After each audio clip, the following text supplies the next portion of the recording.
Halo saudara-saudara, kembali lagi di Summary Daily Bible School, Thursday, Agustus 31, 2023. Kali ini kita akan membahas mengenai moral of the story dari pelajaran Covenant kita part 1. Ayat pertamanya di buku Revelation 22 ayat 14. Dalam ayat itu mengatakan, diberkatilah orang-orang yang melakukan hukum, karena mereka berhak untuk makan buah pohon kehidupan kekal, dan makan buahnya setiap bulan. Artinya dari ayat ini mengatakan, kalau kita mau masuk ke tanah perjanjian, yaitu Kanaan surgawi, kita perlu menurut 10 hukum, yang mana 10 hukum itu sudah diberikan waktu di Sinai. Dan untuk berikan 10 hukum di Sinai merupakan keharusan karena di Mesir mereka sudah lupa 10 hukum. Dan Mesir diumpamakan seperti nominal karena waktu umat Tuhan di nominal, mereka pun sudah lupa 10 hukum. Dan karena mereka sudah lupa 10 hukum, makanya mereka dibawa keluar dari Mesir. Bagaimana umat Tuhan pun di akhir zaman dibawa keluar dari nominal Adventist. Dan kalau Israel dulu masuk ke tanah perjanjian yang di Timur Tengah, sementara untuk yang di akhir zaman masuk ke tanah perjanjian surgawi. Namun sebelum mereka ke tanah perjanjian, mereka perlu melalui Sinai terlebih dahulu. Kenapa? Karena di Ezekiel 34 ayat 26 mengatakan, kalau kamu berada di sekitar bukit, kamu akan dapat berkat. Berkatnya ialah kamu akan mendapat hujan dari Tuhan pada musimnya, dan Tuhan pun akan mencurahkan showers of blessing. Artinya saya harus jalan-jalan ke gunung karena disitulah tempat di mana hujan diberikannya. Dan di Ezekiel 34 ayat 25 mengatakan, and I will make with them a covenant of peace. Dan saya akan membuat dengan mereka covenant of peace. Di Gunung Sinai ada covenant. Dan kita paralelkan dengan akhir zaman, sejak September 24, 2015, Tuhan memanggil umatnya keluar dari Babylon. Babylon konteksnya dalam hal ini adalah apa saja yang berbau unsur Babylon, entah itu kota ataupun nominal Adventist. Tuhan sudah panggil umatnya untuk keluar dari Babylon dan pergi ke gunung. Karena kenapa perlu pergi ke gunung? Karena di gunung ada covenant, dan di gunung pun dicurahkan hujan. Artinya kalau di Babylon nggak akan dapat hujan dan nggak akan ada covenant, karena covenant itu berlakunya di luar Babylon. Sebegitu juga dengan hujan. Hujan itu nggak akan dicurahkan di Babylon. Hujan itu dicurahkannya di gunung. Lanjut kita ke buku Deuteronomy 32 ayat 1, dikatakan di situ, give ear, O ye heavens, and I will speak, and hear, O earth, the words of my mouth. Ayat 2-nya, my doctrine shall drop as the rain. Doktrinku akan jatuh seperti hujan. Dan tadi hujan kita bisa terimanya atau perolehnya waktu kita di gunung. Artinya doktrinnya Tuhan akan jatuh dan kita akan menerimanya kalau kita berada di gunung. Karena di gununglah I will speak the words of my mouth. Di gununglah Tuhan akan berfirman.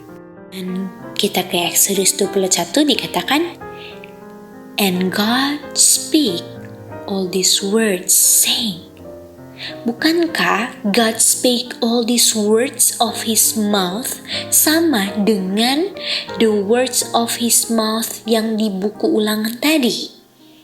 Dan di buku Keluaran 20 ayat 1 ini waktu dibilang God spake all these words, itu Tuhan lagi mau bilang 10 hukum.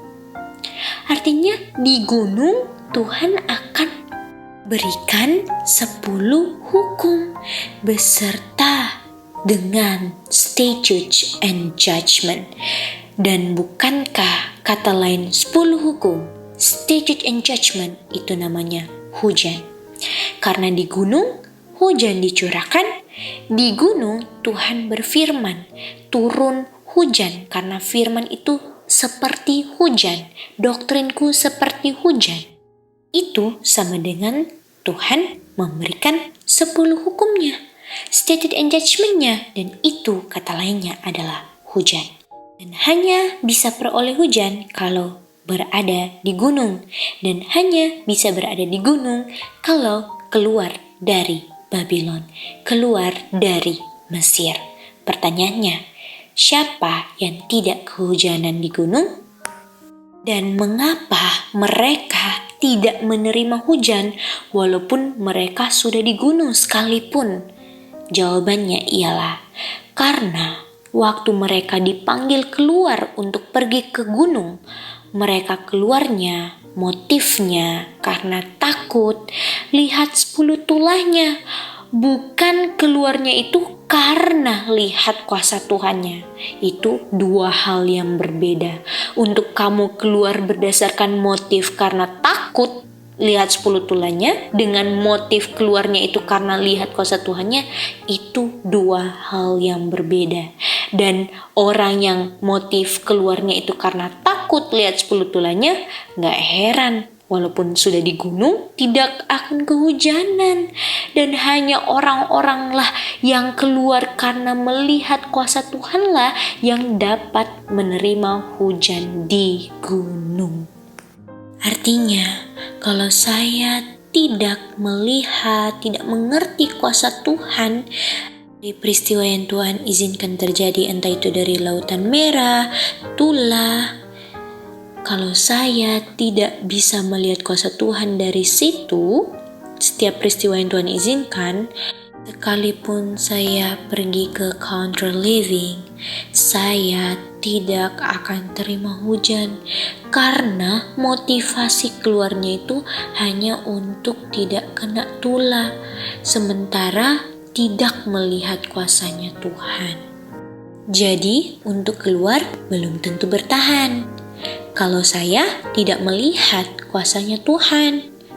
Karena saya tidak bertanya itu karena saya nggak bisa lihat bahwa Tuhanlah yang menuntun saya sampai ke country living ini. Dan kalau saya lihat Tuhan yang tuntun saya ke sini, saya punya sikap akan tidak bergantung terhadap usaha saya untuk menurut 10 hukum. Karena saya ke country livingnya, saya datang ke gunungnya bukan karena usaha saya, tapi karena kuasanya Tuhan. Dan kuasa Tuhan yang sama pun saya bergantungkan untuk menurut 10 hukum, bukan pakai usaha sendiri. Artinya untuk saya melihat kuasanya Tuhan dan saya lihat, aduh saya gak bisa ini. Dengan seperti itu saya melihat ketidakbisaannya saya untuk bisa keluar dari kota kalau tanpa Tuhan. Itulah motif yang benar untuk keluar dari kota, dari Babylon, dari unsur-unsur apapun yang ada unsur Babylonnya. Dan ingat, kunci untuk keluar dari kota ialah bukan karena saya berkelimpahan uang, bukan saya ada ini, ada itu, finansial saya dalam hal apapun mantap, baru saya mau keluar dari kota. Itu kemungkinan keluar dan berhasilnya 0. Karena keberhasilan untuk keluar dari kota dan bisa bertahan di luar kota adalah mereka yang tidak ada uang sekalipun. Karena kehidupan kita bukan bergantung kepada uang. Melainkan kehidupan kita bergantung kepada yang menciptakan segala-galanya di semesta alam ini.